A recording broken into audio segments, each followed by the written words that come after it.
El Dr. Malbrán y la fundación de un instituto centenario. Autor, Felipe Pickn.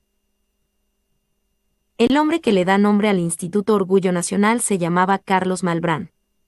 Como suele ocurrir con nuestros grandes médicos y estamos hablando de un país pródigo en eminencias en la materia, su nombre suena solo a hospital, como Muñiz, Rosen, Pirovano o Argerich, pero nadie se encarga de contarnos quiénes fueron esas personas de carne y hueso que son homenajeadas nominalmente.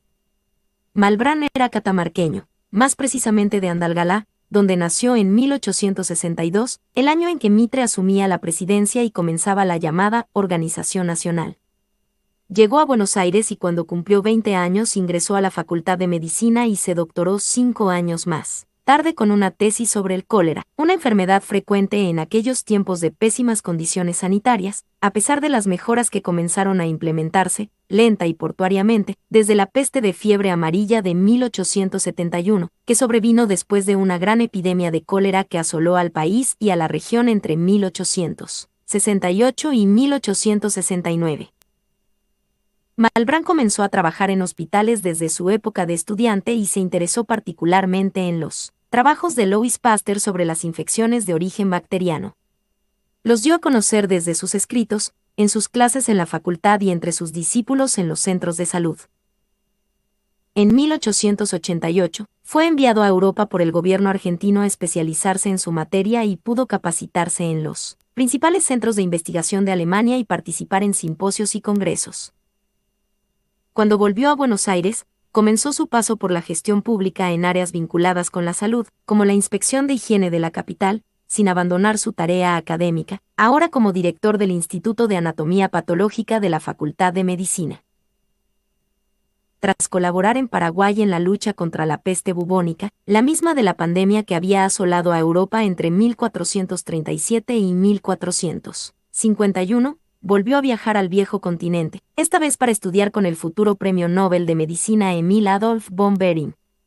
Aprovechó el viaje para escribir notas como corresponsal del diario La Nación. Volvió entusiasmado con el avance de su especialidad en Europa y fundó aquí la Cátedra de Bacteriología, que dirigió hasta 1920. Para 1900, la fama de Malbrán era muy notable en nuestro país y en el mundo de la medicina. En enero de aquel año, nuestra revista Caras y Caretas se ocupó de él mencionándolo como uno de los médicos más importantes de la región. Su lucha por lograr que el gobierno nacional destinara fondos y recursos para la construcción de un hospital para pacientes afectados por enfermedades infecciosas dio su fruto en 1902. Consiguió terrenos en Barracas y comenzó la tarea de edificar un instituto de microbiología que hoy lleva su nombre, sin abandonar sus tareas académicas y médicas, y tras ser nombrado miembro de la Academia Nacional de Medicina, se hizo tiempo para la política y en 1910 fue electo senador por su provincia.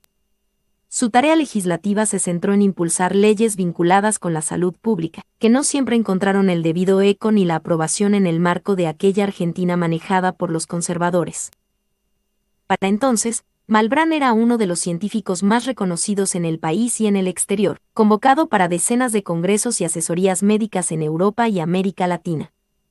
El 10 de julio de 1916, tras 14 años de idas y venidas burocráticas, finalmente, después de tanta lucha, se pudo dar el gusto de inaugurar el instituto que hoy lo enaltece.